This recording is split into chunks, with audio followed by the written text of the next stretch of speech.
After watching this video, you will never need another Blxst type beat tutorial again. Now let's cover some of the elements of a Blxst type beat. First, you got your electric piano or a Rhodes. He usually always has a synth lead in there. These are usually paired with a synth bass and a rim shot. Now those are just the essential sounds for the foundation, so let me tell you how to make them.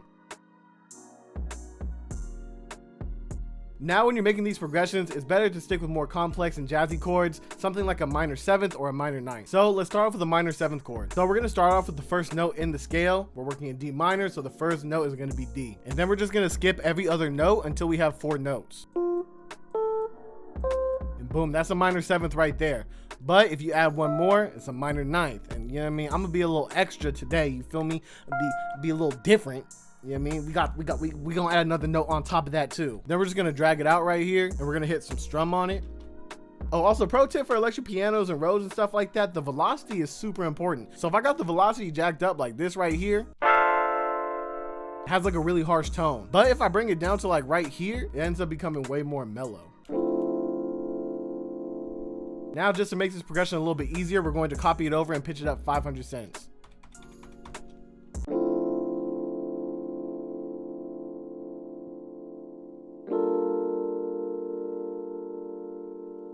Hold up, stop what you're doing, because it came to my attention that over 50% of y'all are not subscribed.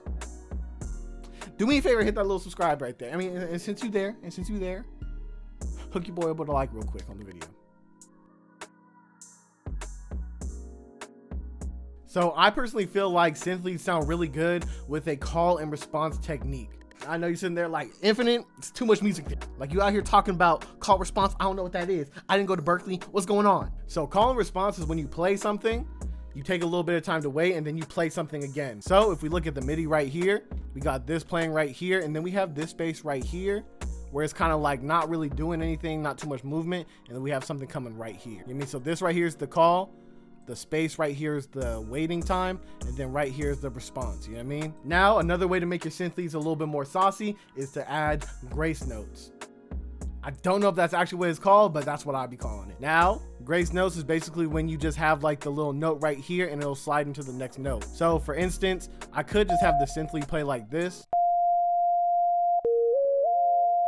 but you get more of a I just played this kind of feel with your music when you use those little grace notes. So as you can see with this MIDI right here, add a little grace notes right here, you know what I mean, right here, and just be real tasteful with it. Don't do it too much, you know what I mean? It's just kind of like salt, you know what I mean? If you just take a whole handful of salt, throw it in your food, it ain't gonna be good. But if you just sprinkle a little bit on top, you'll be straight, you know what I mean? It'll elevate everything. Also with synth leads, it's always good to overlap the notes because it ends up creating a glide effect with each note. So if I just hit Control L and I just make them all stop when each one starts, you can see it'll sound way more choppy. You know what I mean? As opposed to having the little glide and the overlap, it makes everything way smoother. Now the final tip to make your synth lead saucy is to use this little wobbly note thing right here. So if you watch people play like synth leads and like go really crazy on it, where they're just like and everything like that, and they're messing with the mod wheel, this is basically like a replication of that. So obviously we can take this out right here and it will still sound good. But if you add it in, it just adds this cool like little, you know what I mean? Like what I said earlier, the I just played this kind of feeling. All right, so I ain't gonna lie, the second half of the video got corrupted, so I have to re-record this again. So we're gonna go through this really quickly because, being honest, I don't want to do this right now. Recording things once is hard enough. I don't want to do it again. You feel me? Now, this one shot right here is my favorite synth bass to go to. It is Blxst bass from the exclusive drums kit, volume 2. Don't ask me about it no more. So y'all can go hit up exclusive and bother him about it because I don't want to be bothered about it no more. You know what I mean?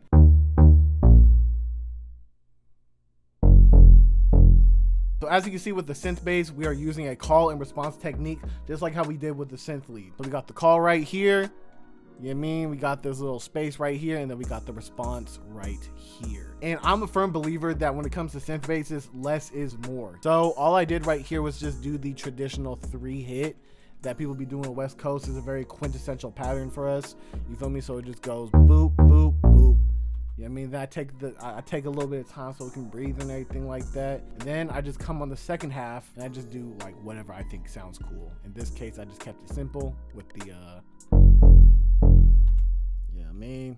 also, when it comes to sound selection for synth basses, you want something that's a little bit more punchy, something that kind of resembles a pluck. So some sounds that you would want to stay away from are like sub basses like this in Synology, where it does sound good, but it doesn't really have that pluck, that bounce to it that we need for this type of beat. All right, so now let's move over to the drums. Now, West Coast beats primarily use claps and snaps, but Blxst usually uses a rim shot in his beats, and I think that really made him stand out. I'm sure he wasn't the first person to start doing that, but it really helped like build his sound and make it more recognizable. I have a free drum kit called the Foundation Drum Kit, where I do have a couple rim shots in there, and you can also look to Trifeez's ATL Culture Volume 1 and 2. Both free kits, both very fire. Got the rim shots that you would be looking for. Now next for the hi-hats, he usually just goes to the little thing right here, hit the right click, and hit fill every 4 steps. But if you want to make it a little bit more saucy, here's a couple things you can do. You can go over to the velocities right here and just like randomize them, or you can just like manually click it in so it gets the groove that you want. You also go to the little wrench tool right here and take the shift knob, turn it up. Basically it increases the swing, and when you increase the swing, it basically makes it a little bit more offbeat than what it would normally be. And then if you're not really just fill in 2 steps or fill in 4 steps kind of guy, what you could do is go to the wrench right here, go to the 1/3 step, and do the rolls like that. Now with the West Coast beats, I have seen people use like the 1/2 step and the 1/4 step to make all the hi-hat rolls and everything like that, but I've noticed that with the Blxst sound, it is very, very quintessential to use like the 1/3 step. Now when it comes to open hats, I really love layering open hats with the kicks, and a lot of other West Coast producers love doing that as well. But I will say, don't layer every single kick with the open hat, because it ends up getting kind of annoying. You know what I mean? Just use it very sparingly. Or maybe not. Maybe you just don't listen to me at all. Maybe you just kind of just do whatever you want because you're a rebel. You're an angsty teen and you don't like to listen to people. So in this instance, I only layered the open hat with the first kick, and then I kind of use these open hats right here to bounce in between the kicks. So if we listen to them together.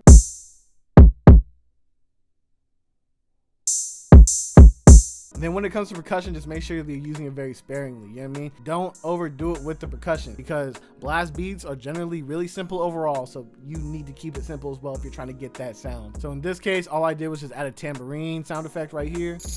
And then I added this little rim shot, but I did the little triplet bounce, and then I faded up the velocity. Sauce, by the way, you're welcome. Okay, and then the last and final step is just be creative. You feel me? What I just told y'all right now was really like the foundation on how to make like these type of beats. So now what y'all need to do is take that foundation and make it your own. So after this, you can add things like saxophones, you can add things like guitars, vocals, top keys. Like I love doing top keys. Like I love going into these type of beats and just kind of just doing things like this.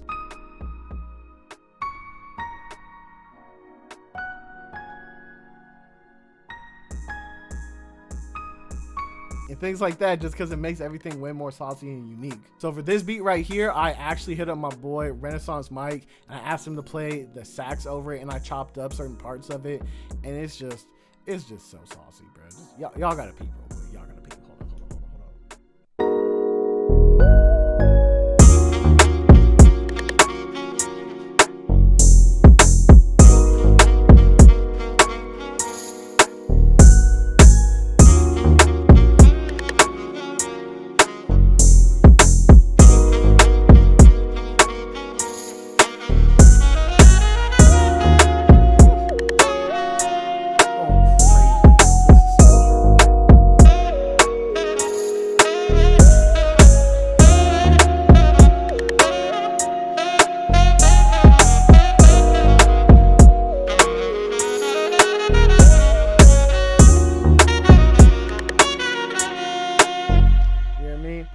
I still need to like mix in everything like that, but it still sounds crazy. Like y'all see the vision. So with that being said, my name is Devin. I also go by Infinite or Powered by Infinite. If you like the video, hit the like. If you want to comment, throw a comment. If you want to sub, hit the sub. You feel me? And peace out.